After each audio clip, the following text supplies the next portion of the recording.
नमस्कार दोस्तों, मैं हूँ रवि प्रकाश और आज हम लेकर के आए हैं आपके पास श्वसन चैप्टर, है ना, रिस्पायरेशन। अब वीडियो जो है इस चैनल पर रेगुलर आएंगी। तो चलिए स्टार्ट करते हैं। रिस्पायरेशन, श्वसन देखते हैं। श्वसन, रिस्पायरेशन। श्वसन एक ऑक्सीकारक एवं ऊर्जा प्रदान करने वाली प्रक्रिया है। श्वसन क्या है? एक ऐसी प्रक्रिया है जिसमें जटिल कार्बनिक यौगिक के टूटने से सरल कार्बनिक यौगिक बनते हैं, है ना। कहने का मतलब जो है यह एक ऑक्सीकारक और ऊर्जा प्रदान करने वाली प्रक्रिया है। चलिए आगे हम लोग देखते हैं। जब हम लोग पोषण कर लेते हैं तो पोषण में जो ग्लूकोज है वह रक्त में मिल जाता है, और रक्त में मिल करके ग्लूकोज और ऑक्सीजन O2 प्लस जो ग्लूकोज है C6H12 और O6, ये दोनों मिल करके ऊर्जा प्रदान करते हैं ऑक्सीजन की उपस्थिति में ही, है ना। तो चलिए अब इसको आगे देखते हैं। श्वसन दो प्रकार का होता है। श्वसन कितने प्रकार का होता है? दो प्रकार का। कौन कौन? वायवीय श्वसन, एरोबिक रेस्पायरेशन, है ना, और एक अनारोबिक रिस्पायरेशन, अवायवीय श्वसन भी उसको कहते हैं। चलिए, वायवीय श्वसन क्या है? श्वसन की वह प्रक्रिया है जिसमें ऑक्सीजन की उपस्थिति में श्वसन होता है। किसकी उपस्थिति में?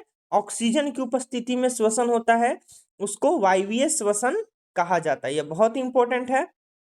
चलिए इसको देखते हैं। देखिए C6H12O6 ये ग्लूकोज का सूत्र है, और प्लस ऑक्सीजन, ये दोनों मिलकर क्या बनाते हैं?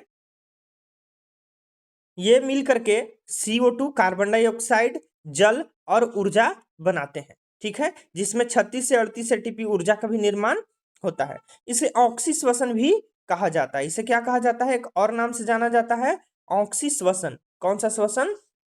ऑक्सी श्वसन। चलिए आगे देखते हैं। दूसरा प्रकार है श्वसन का अवायवीय श्वसन। कौन सा श्वसन?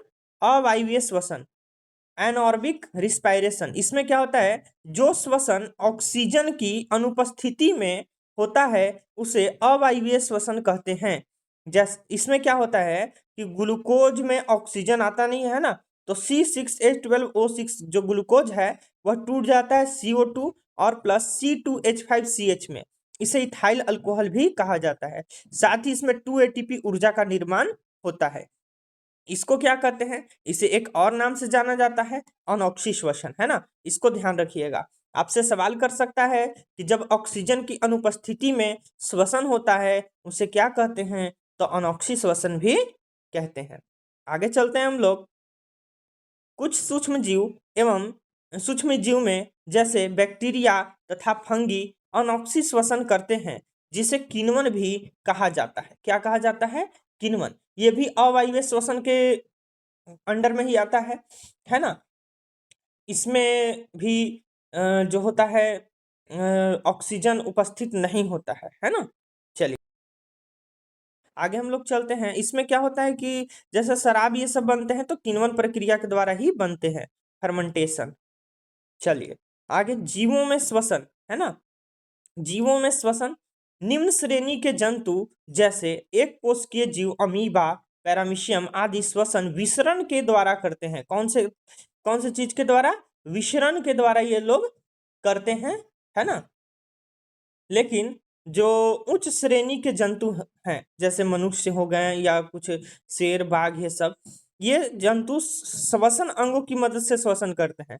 अगर आपसे पूछा जाए कि मनुष्य के अंदर ये श्वसन इस प्रकार का क्यों नहीं किया जाता है, तो अगर विसरण के द्वारा श्वसन किया जाए तो जो नाक है वहां से पैर तक में ऑक्सीजन पहुंचने में लगभग 300 साल लग जाएगा, है ना। 300 साल का समय लग सकता है, इसीलिए मनुष्य इत्यादि उच्च श्रेणी के जंतु नहीं होता है। आगे चलते हैं। श्वसन अंग, श्वसन अंग और जंतु देखिए। फेफड़ा से कौन कौन सांस लेते हैं? तो मनुष्य, मेढक, पक्षी, छिपकली, पशु इत्यादि, ये सब किस चीज से? फेफड़ा से श्वसन करते हैं। त्वचा, मेढक, केंचुआ। क्लोम, गिल्स, गिल्स को हिंदी में क्या कहते हैं? क्लोम। तो मेढक का लार्वा जो होता है छोटा, वह गिल्स से सांस लेता है, और साथ में मछली और प्राण, है ना। श्वसन नाल ट्रेकिया से जो छिद्र होता है उससे। तो कीट जैसे कि तिलचट्टा ये सब हो गया, वे सब ट्रेकिया से सांस लेते हैं ना, उसमें छोटा छोटा शरीर के अंदर छिद्र पाए जाते हैं, उसी से वे सांस लेते हैं।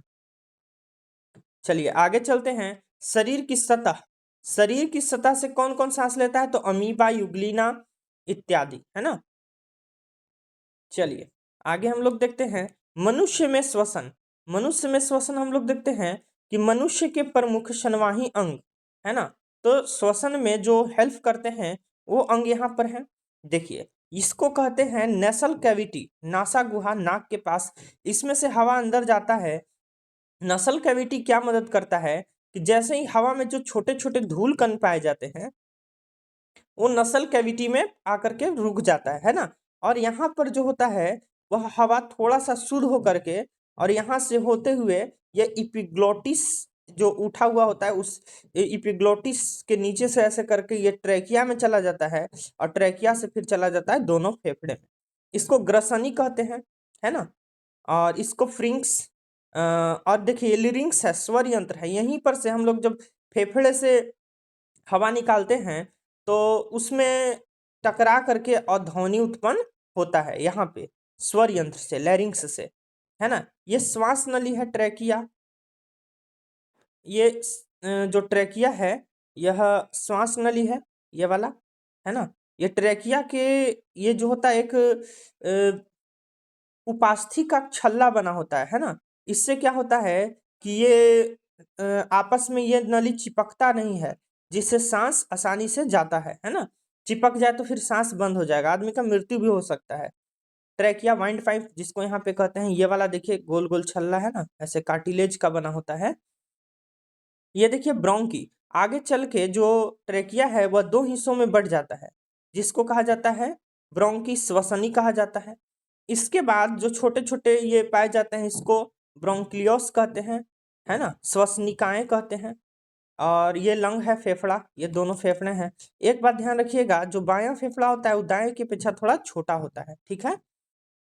और इसके बाद ब्रोंक्योलस के बाद जो होता है वो एल्वोलाई पाया जाता है ना। ये एल्वोलाई है और इसमें जो होता है यहीं से ऑक्सीजन जो है, ऑक्सीजन यहाँ से यहाँ ब्लड में मिल जाता है। जो आरबीसी होता है, रेड ब्लड सेल्स, हीमोग्लोबिन, उस पे आकर के मिल जाता है, ठीक है। और ये आप देख सकते हैं ये राइट फेफड़ा है और ये लेफ्ट फेफड़ा है, राइट फेफड़ा है ना। आगे नासाद्वार, नोस्ट्रिल्स। नोस्ट्रिल्स क्या है? नाक या नासिका, नाक या नासिका, इसका कार्य होता है सूंघना, है ना। और साथ ही इसके अंदर जो होते हैं वह चिपचिपा पदार्थ पाया जाता है, जो क्या करता है कि जो बाहर से धूल कण आते हैं उसको वहीं पर रोक लेता है और स्वच्छ हवा फेफड़े के अंदर जाता है। आगे हम बात करते हैं ग्रसनी का। ग्रसनी देखिए फ्रिंक्स, तो इसमें यह मुख गुहा का पिछला भाग है जो घाटी या ग्लोटिस द्वारा लैरिंग्स में खुलता है। ग्लोटिस के ऊपर इपिग्लोटिस लगा होता है जो भोजन निगलते समय श्वास नली का छिद्र बंद कर देता है, ठीक है। हम फिर से ऊपर फिगर में चलते हैं और फिगर में चल के और यहाँ पे हम देखते हैं, है ना। देखिए यहाँ पे हम देखते हैं, ये देखिए इसको कहते हैं इपिग्लोटिस। क्या? इपिग्लोटिस। इसमें क्या होता है, देखिए यहाँ पे इपिग्लोटिस है ना। ये इपिग्लोटिस है। जब कोई भोजन करता है ना, भोजन करता है तो ये यहाँ पे आता है इपिग्लोटिस के पास। बस ये इपिग्लोटिस नीचे चला जाता है, ऐसे बंद कर देता है किसको? वाइंड पाइप को। और खाना चला जाता है ऑस्फेगस के द्वारा डायरेक्ट अमाशय में। लेकिन जब खाना चला जाता है तो ये तुरंत खुल जाता है और खुल करके और हवा को फिर से यहाँ जाने देता है। आपने नोटिस किया होगा कि जब आप लगातार पानी पीते हैं तो पानी पीते पीते, ये तो इपिग्लोटिस बंद है तभी आप पानी पी पा रहे हैं, तो जैसे ही आप पानी पी लेते हैं उसके बाद आपको आपके शरीर के अंदर हल्का ऑक्सीजन की कमी होने लगती है, जिसके बाद आप तेजी से सांस लेने लगते हैं पानी पीने के बाद। और इसलिए बोला जाता है कि खाते समय बोलना नहीं चाहिए, क्योंकि जब आप खाते समय बोलते हैं तो फेफड़ा से हवा निकलने का प्रयास करता है बोलने के लिए, और आप जो है खाना निगल रहे होते हैं तो उस समय जोर से छींक आता है उस छींक के दौरान आपके फेफड़े के अंदर खाना भी जा सकता है, जिससे इन्फेक्शन होने का डर रहता है। चलिए आगे चलते हैं। यहाँ पे हम लोग देखते हैं नासाद्वार नोस्ट्रिल्स हो गया, ये ग्रसनी ये भी हो गया। इपिग्लोटिस के बारे में हमने आपको समझा दिया, निगलते समय श्वास नली का छिद्र बंद कर देता है। आगे चलते हैं स्वर यंत्र लैरिंक्स, इसके अंदर वोकल कॉर्ड्स होता है। वोकल कॉर्ड्स होता है जब हम फेफड़े से हवा बाहर निकलते हैं तो ये कंपन करके आवाज पैदा करता है। कहने का मतलब कि आपको बोलने के लिए अपने फेफड़े से हवा बाहर निकालना पड़ता है, तभी आप बोल पाते हैं। और लेरिंग्स जो है वह आपस में कंपन करके और बोलने में मदद करता है। चलिए आगे चलते हैं।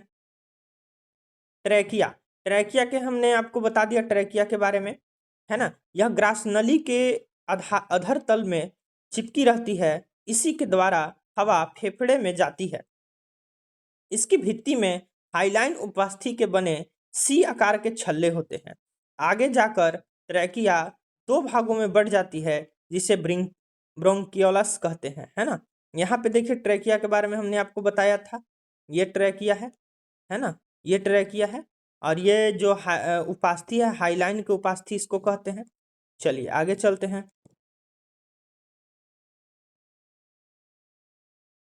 एल्वोलाई, है ना, एल्वोलाई कुपिका ब्रोंकियोलस के सिरे पर अंगूर जैसी गोल संरचना पाई जाती है, जिसे एल्वोलाई कहते हैं।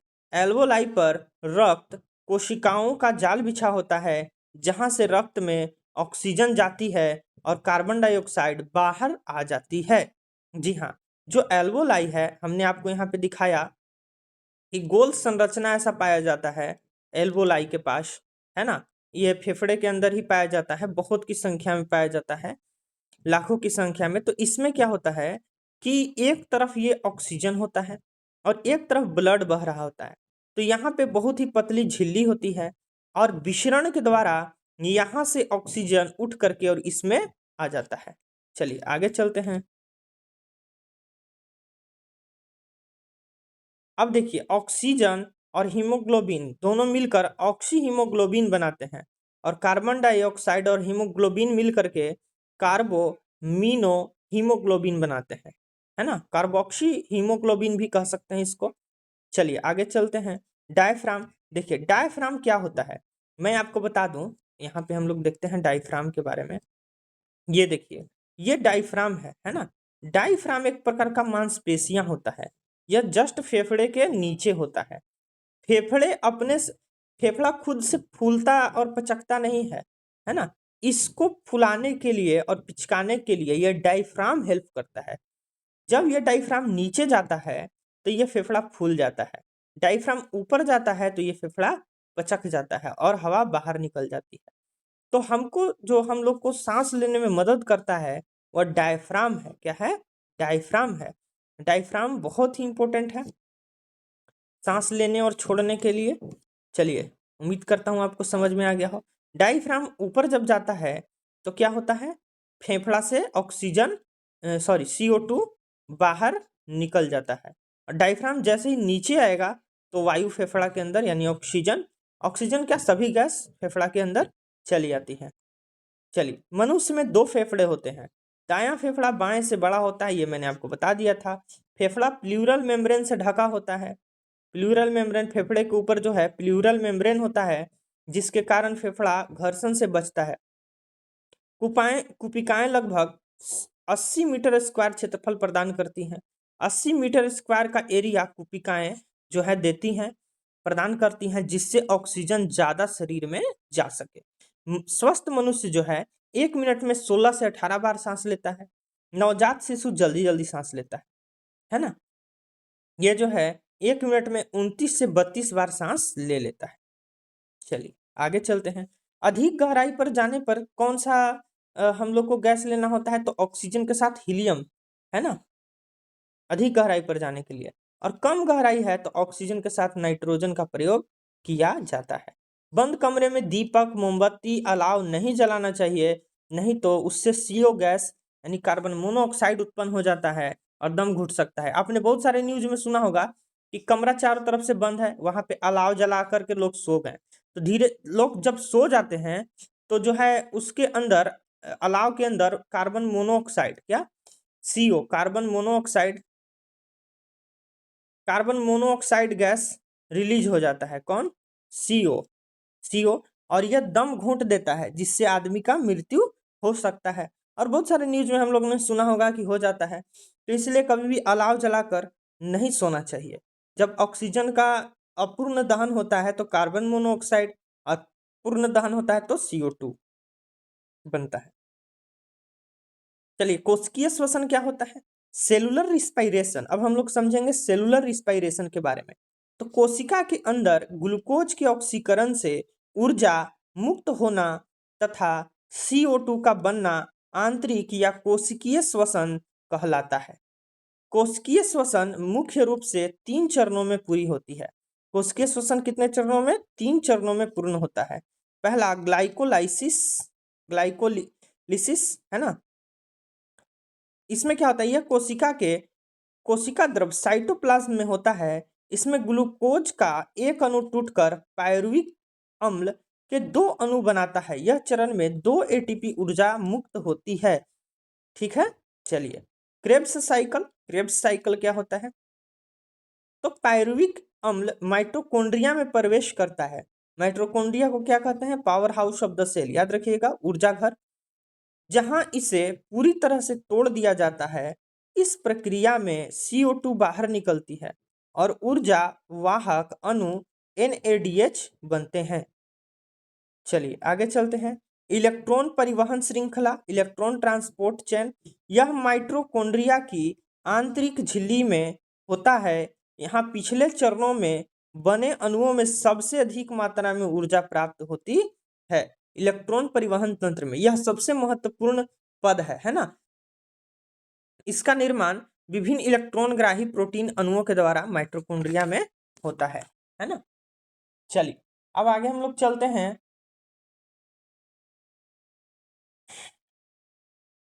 अगर आपको ये वीडियो पसंद आ रहा हो तो चैनल को सब्सक्राइब कीजिए और वीडियो को लाइक कीजिए, है ना, ताकि आपके पास नोटिफिकेशन आता रहे। अब हम लोग देखते हैं फेफड़े के अंदर गैसों का विनिमय। फेफड़े में गैसों का विनिमय एल्वोलाई के द्वारा होता है। संख्या 30 से 40 करोड़ होती है। इनकी दीवारें बहुत पतली और चारों तरफ रक्त केशिकाएं, ब्लड कैपिलरीज होती हैं। मैंने लाखों में बताया था लेकिन करोड़ों में होता है ना, करोड़ों में। चलिए, प्रसरण डिफ्यूजन क्या होता है, तो अधिक सांद्रता से कम सांद्रता की ओर गैसों का जाना प्रसरण कहलाता है। जैसे आप एक अगरबत्ती जलाते हैं एक रूम के कोने में, तो वह चारों तरफ उसका महक उड़ जाता है। तो यहाँ पे जहाँ अगरबत्ती आपने जलाया वहां अधिक सांद्र हो गया और बाहर कम सांद्र है, तो ये अधिक सांद्रता से कमरे के चारों ओर फैलती है, तो यही प्रसरण डिफ्यूजन कहलाता है ना। तो फेफड़े में गैसों का विनिमय डिफ्यूजन और पार्शियल प्रेशर यानी कि आंशिक दाब के अंतर के कारण होता है। चलिए यहाँ पे हम लोग समझते हैं दाब कैसा। देखिए ऑक्सीजन के बारे में, तो फेफड़े में आने वाला रक्त का O2 का दाब 40 mmHg होता है। आप ऐसे समझिए, ये एल्वोलाई है ना। और यहाँ पे जो फेफड़े के अंदर जो है, नहीं रक्त जो है, रक्त उसमें जो ऑक्सीजन का दाब है वो 40 mmHg होता है ना। और बाहर की ओर कितना होता है, 104। तो हमने पढ़ा कि जहां पे अधिक सांद्र होगा वहां से कम की ओर जाएगा। तो 104 हवा में है, माने फेफड़े के अंदर, और रक्त में है 40 mm। तो ऑक्सीजन यहाँ से इसमें चला जाता है, ठीक है। दूसरा हम लोग देखेंगे कि हाँ, तो इसलिए उच्च दाब से निम्न दाब एल्वोलाई ब्लड कैपिलरीज में ऑक्सीजन चली जाती है। आगे हम लोग देखते हैं CO2। इसको मैं समझा दूंगा तो आपको समझ में आ जाएगा। देखिए, फेफड़े में आने वाला रक्त का CO2 का दाब लगभग 40 mmHg और एल्वोलाई है जी, एल्वोलाई में दाब 40 mmHg होता है। इसलिए CO2 रक्त से फेफड़े के माध्यम से बाहर निकल जाती है। इस चीज को हम लोग अच्छे से समझेंगे। देखिए चलिए यहाँ पे हम लोग देखेंगे फेफड़ों में गैसों का विनिमय आंशिक दाब के आधार पर। ये एल्वोलाई है, ये एल्वोलाई मतलब फेफड़े के अंदर की पाया जाता है, बहुत छोटा छोटा। देखिए सबसे पहले ऑक्सीजन 104 mmHg है, यानी कि दाब क्या है, ज्यादा है। और जो रक्त है, रक्त उसमें ऑक्सीजन का दाब कम है। तो हम लोग जानते हैं कि ज्यादा से कम की ओर जाएगा, ज्यादा से कम की ओर जाएगा। हमने अभी आपको उदाहरण समझाया, एक रूम है, इसमें अगरबत्ती जल रहा है, तो रूम के चारों ओर गैस जहाँ पे कम महक है, तो यहाँ से ज्यादा निकल रहा है गैस, तो उधर की ओर गति करता है ना। यह प्रासरण कहलाता है। तो इसमें क्या होता है कि ऑक्सीजन जो होता है यहाँ पे 104 mmHg है, दाब ज्यादा है, तो ज्यादा से कम की ओर जाएगा। यानी कि ऑक्सीजन यहाँ पे ब्लड में कम है, तो ऑक्सीजन यहाँ से तुरंत कहाँ चला जाएगा, ब्लड में चला जाएगा। ठीक है, अब बात करते हैं कि CO2 कैसे निकलता है। तो CO2 का दाब 45 mmHg है, यानी ब्लड में ज्यादा है, तो ज्यादा से कम की ओर, यानी कि बाहर, यानी फेफड़े में जो गैस है उसके अंदर 40 mmHg है, तो 5 ज्यादा है ब्लड में, तो यहाँ से ये चला जाता है। और ये इसमें देख लेते हैं, देखिए 104 है कहाँ, बाहर, और रक्त में कितना है, 40, कितना है, तो 4 और 10 में से 4 गया तो 6, 64 दाब ज्यादा है कहाँ, बाहर की ओर, तो इसलिए यहाँ से यहाँ चला जाता है। ठीक है, समझ में आ गया। चलिए कमेंट भी कीजिए अगर आपको वीडियो अच्छा लग रहा हो तो। रक्त में O2 40 mmHg, एल्वोलाई में O2 104 mmHg, है ना। चलिए ये समझ में आ गया। आगे चलते हैं, पौधों में श्वसन, रिस्पायरेशन इन प्लांट्स, क्या, रिस्पायरेशन इन प्लांट्स।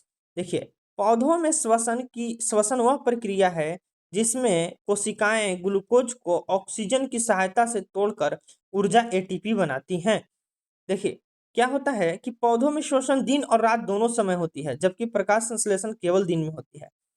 पेड़ पौधे भी ऑक्सीजन लेते हैं, श्वसन में क्या लेते हैं, ऑक्सीजन, लेकिन वे लोग प्रकाश संश्लेषण की क्रिया के दौरान O2 छोड़ते हैं। गैसों का आदान प्रदान इन भागों से होता है, स्टोमेटा पत्ती में, लेंटिसेल तना में, और रोम जड़ में। इसी से गैसों का आदान प्रदान भी होता है। पौधों में गैसों का विनिमय डिफ्यूजन, प्रसरण द्वारा होता है। ऑक्सीजन की कमी के कारण पौधे के कुछ भाग, फल या बीज अनोक्सी श्वसन करते हैं। कौन सा श्वसन, अनोक्सी श्वसन करते हैं। यहाँ देखिए आपको इस इमेज से अच्छे से समझ में आएगा।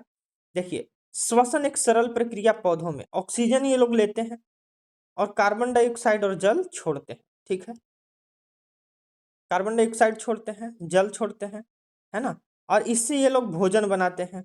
चलिए श्वसन कहाँ होता है, तो स्टोमेटा के अंदर ये लोग ऑक्सीजन लेकर के CO2 छोड़ते हैं, है ना। चलिए कोशिका के अंदर माइटोकॉन्ड्रिया ऊर्जा का केंद्र कहा जाता है। माइटोकॉन्ड्रिया के अंदर जो है ग्लूकोज और ऑक्सीजन मिलकर के CO2 और H2 और ऊर्जा का और उष्मा का निर्माण करते हैं। और ये लोग जब प्रकाश संश्लेषण करते हैं, मैंने आपको फर्स्ट चैप्टर में पोषण में पढ़ा दिया था, तो उसमें ये लोग क्या करते हैं कि फोटोसिंथेसिस के दौरान CO2 लेते हैं और ऑक्सीजन छोड़ते हैं, है ना। तो ये चीजें होती हैं। कभी कभी जब हम लोग रात में सोते हैं, तो उस समय पौधा जो है वह ऑक्सीजन ले रहा होता है, तो वो भी ऑक्सीजन ले रहा है, हम भी ऑक्सीजन ले रहे हैं, तो उस समय थोड़ा घुटन महसूस होता है ना। आप प्लेलिस्ट में जा करके और पिछले वीडियो भी देख सकते हैं। आपको वीडियो पसंद आया तो चैनल को सब्सक्राइब करें और वीडियो को लाइक करें, और नोटिफिकेशन ऑन रखें ताकि सभी वीडियोस का नोटिफिकेशन आपके पास जाए। धन्यवाद, मिलते हैं अगले वीडियो में।